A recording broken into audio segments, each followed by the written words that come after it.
In our observable universe, there are approximately 76 septillion stars, more stars than all the grains of sand on every beach on Earth.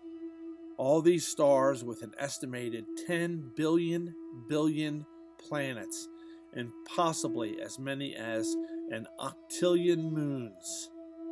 Let's talk about some of the things that have been happening in astronomy over the past 50 years to answer the age-old question, are we alone? The Milky Way galaxy is approximately 100,000 light years across, with as many as 100 to 400 billion stars. That is really difficult to get your mind wrapped around. So for now, let's just look at our own solar system to see what we've discovered. Currently, we have 8 planets. We had 9 when I was young. Pluto has been downgraded, but rumor has it might make a comeback yet. From those 8 planets, our solar system has an estimated 200 or more moons. Wow! Saturn alone is believed to have more than 80 moons. And some of our solar system's moons are nearly as large as planets like Mars and Mercury. It is believed that life has its best chance in the presence of liquid water, or at least that is what we find here on Earth.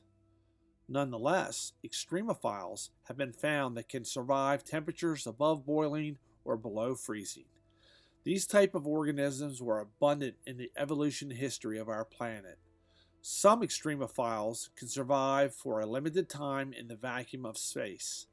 For example, microbial extremophiles capable of surviving freezing cold temperatures, ionizing radiation, ultraviolet light, and dehydration have been recently discovered. Newly published research shows that this type of bacterium can also survive the harsh conditions of outer space. Currently, there are likely 23 bodies within our solar system with water on them. This was not known 50 years ago. Moreover, our solar system has 2 planets within the Goldilocks zone, Earth and Mars.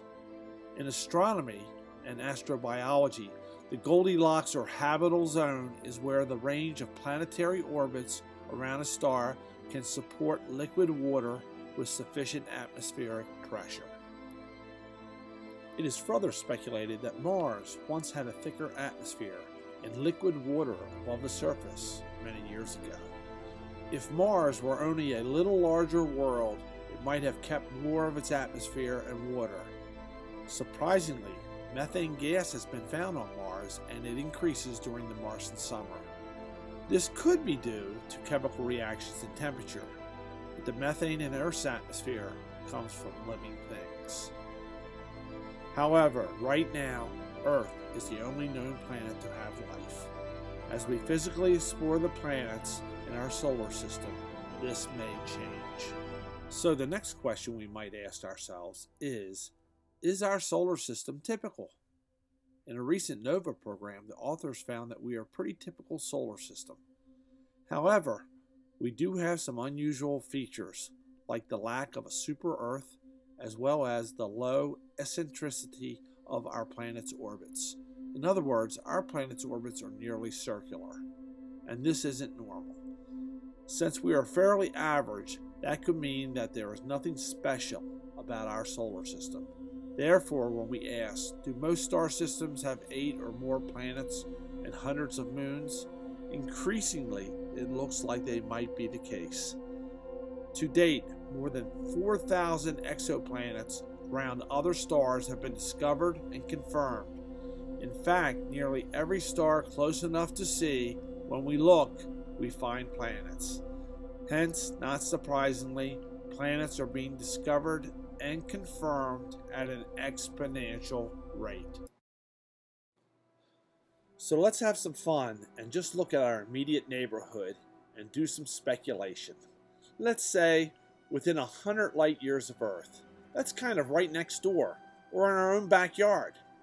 Remember, the Milky Way galaxy is nearly 100,000 light years across, and we're looking at only 100 light years away.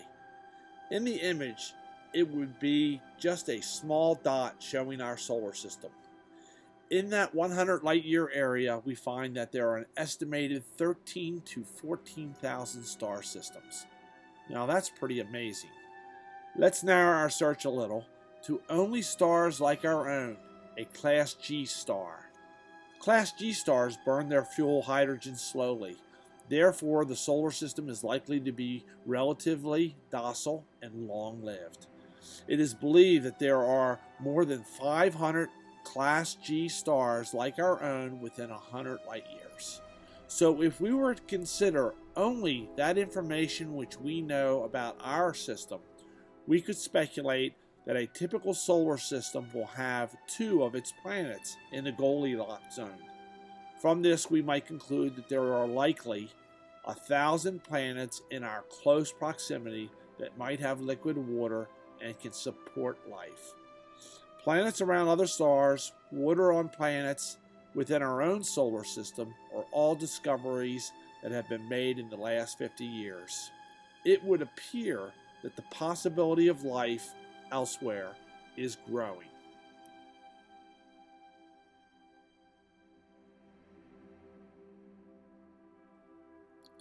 However, there is one huge unknown. That is abiogenesis. Abiogenesis is the original evolution of life or living organisms from inorganic or inanimate substances. If abiogenesis is common, then life should be abundant in our universe, something we will hopefully find out eventually. If it is indeed rare, we may be either unique or something that occurs very rarely. Science is our best course of study to discovering those truths. We can allow science to take us to the answers without bias or belief. We can speculate all we like, but until proven by scientific findings, we cannot find nature's secrets. If life is found elsewhere in our own solar system, that could change our understanding of abiogenesis. This is likely to be a question left unanswered for some time to come.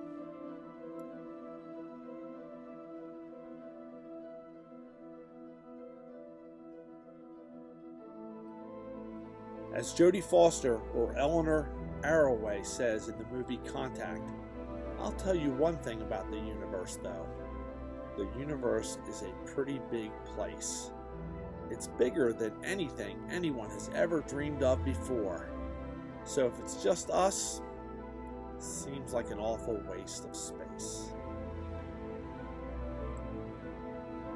There are numerous videos online covering the topics I have touched on.